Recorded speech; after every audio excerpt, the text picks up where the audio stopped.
Hey everybody, welcome back to the Fed Up Lefty. My name is Portland Steve. Let's get started because I am fed up. You know, one of the reasons why I started this podcast was because I get fed up watching. I watch a lot of MSNBC. I'm a liberal guy, obviously. And I get fed up with the way that they, both sides, the issue with fascists is what I think the right have become. And what's been really bothering me lately, what's been making me fed up, is that they seem bound and determined to turn Trump into this Teflon guy. He's everything bad is good. Let's always report from Trump's point of view, from the point of view of the anti-hero or the villain, because it's so much sexier than to be on the true protagonist in this story is the rule of law. If you have to pick someone, it's Alvin Bragg. But it's everything is from Trump's point of view, and everybody's Trump's a defense attorney, right? As Trump's defense attorney. So let's take a look at a couple of these. So this is Maggie Haberman. Post-indictment poll: Trump surges to largest ever lead over DeSantis. The poll. So this is what the poll was. The poll says Trump surges ahead against DeSantis. But the poll. Look at her second tweet. The poll has good news for Trump in a primary and not in a general election. She's burying the lead. The lead is Trump is not electable. Who cares how far ahead he is than DeSantis if he's unelectable? And it's like this deep dive in who's going to come in second when second doesn't matter in the presidential politics. So the headline gets is the good news for Trump, how much further ahead he is than DeSantis. The second is that it doesn't matter because he's looking bad in the general. Okay, so Trump, he's out here again. So he changed his, this is what he tweeted on his Truth Social thing. Yeah, I'm sure this tired thing you've heard already. They're not coming after me. They're coming after you. I'm just standing in their way, okay? I'm just standing in the way. That's it, okay? I'm just doing that, okay? I'm just... It's so boring. It's so boring. His whole legal defense is trying to start Civil War II. It's not going to work. He called for protests. Nobody showed up. It's like a smattering of old people from the villages. He's not. The January 6 convictions worked. It's acting as a deterrent. The crazies are already locked up. The rest of them saw what happened to the crazies, and they don't want to get locked up either. So this is he's so desperate to personalize it. But the last one, the insurrection, was about that people felt like however incorrectly, that their vote had been disenfranchised. It's a lot more difficult to make people personalize hush money payments to a porn star from your campaign finance fund. Okay, so here's Rawls' story. So, the point is these protests in the name of Trump have been anemic, non-existent. But look where the media is. Here's Rawls' story. There will be blood. Trump biographer warns from former president may not be able to restrain his fans. Trump, this is Lincoln Project. Trump still runs the GOP as long as he's in the race.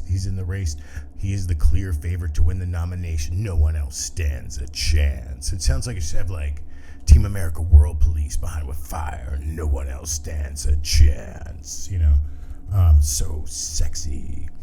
Opinion by Jeff Greenfield. Getting indicted isn't enough to stop a re-election. I got to put the sunglasses on for that old crime show intro, right? Here we go. Digby 56, whoever this guy is. Count me among those who think it's quite likely that instead of harming his chances of winning the Republican nomination, this indictment and any that follow will almost guarantee it. Yes, Trump eats kryptonite for breakfast. It's Peter Baker. A new precedent has been set. Will it tear the country apart? This is a New York Times writer. There have been no protests. There have been nothing on the scale of anything. There's been a few old people. That's it. There's been a couple of people, one woman, one lone nut job, waved a knife. This is so irresponsible for Peter Baker to be using this language of will it tear the country apart. We are so far away from Civil War II or anything tearing the country apart. He's supposed to be a words guy. And here he is using these vitriol, these outlandish, ridiculous, like we're not, it's almost like they're trying to manifest because they need him strong. They need Trump to be this boogeyman, and he's not. Look, here we go again. Here's Heidi Przybyla. The data's clear. The indictment makes Republicans like Trump more, but an indictment that rallies Trump's competitors and rank and file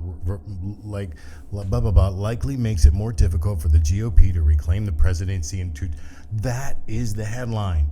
He's unelectable. They're throwing every good thing, all the good news. Well, he beats DeSantis. It doesn't matter.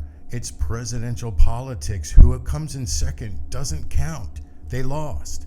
It doesn't matter how much better he beat the guy in third. But look, they're burying the lead because they want you to be afraid of Trump. It's fear. He's unelectable. And so they want, but what about the lone wolf nut jobs? We already have them.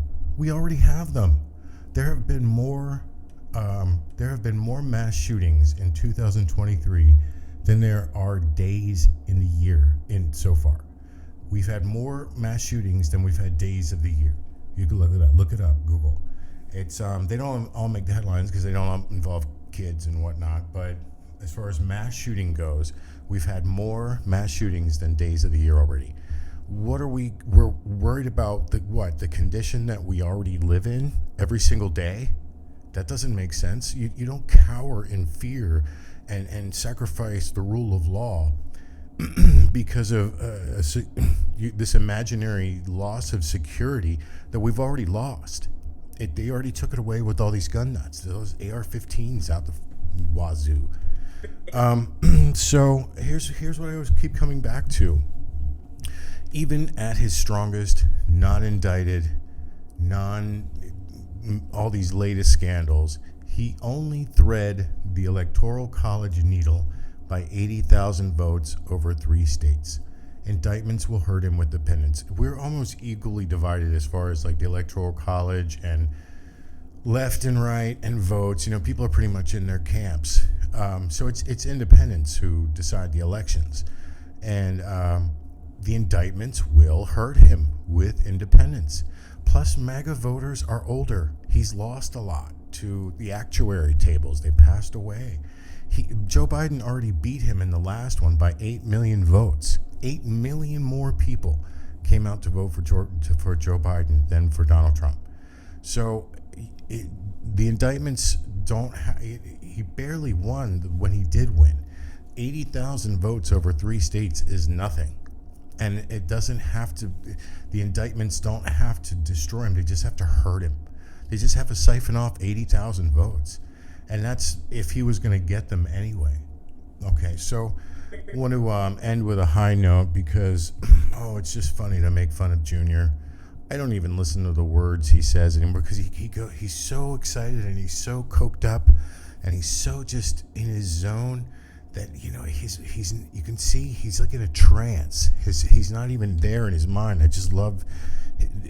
It's almost like watching him somewhere between some drugged out seance or I don't know what he's doing. An attempt to intimidate a journalist, and yet the rest of journalism. Who is he quoting? Journalism? The rest of the media? The rest of journalism? Who are you quoting? Are you quoting? If you're quoting yourself, you don't have to make air quotes. The rest of the media? The rest of the media? Where is the source that says journalism and the rest of the media that you are quoting? Strangely silent.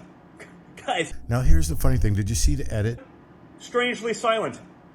Guys, What was so bad that even coked up Don Jr. had to cut it out? listen, maybe coincidences happen, but not anymore in 2023. Does coke make you over enunciate? But not before in 2023. In 2023. 2023. In 2023. 2023. In 2023. Is that a side effect of coke? I want to. It's like, but not before in 2023. 2023. In 2023. I don't believe. How does he get his voice that high? I don't believe. I don't believe. I don't believe. I can't even do it. Oh, Don. The only thing Don Jr. believes is that when he calls his Connect, they will always show up. Okay. All right. I'm Portland Steve, the Fed Up Lefty, and I'll see you guys on the next one.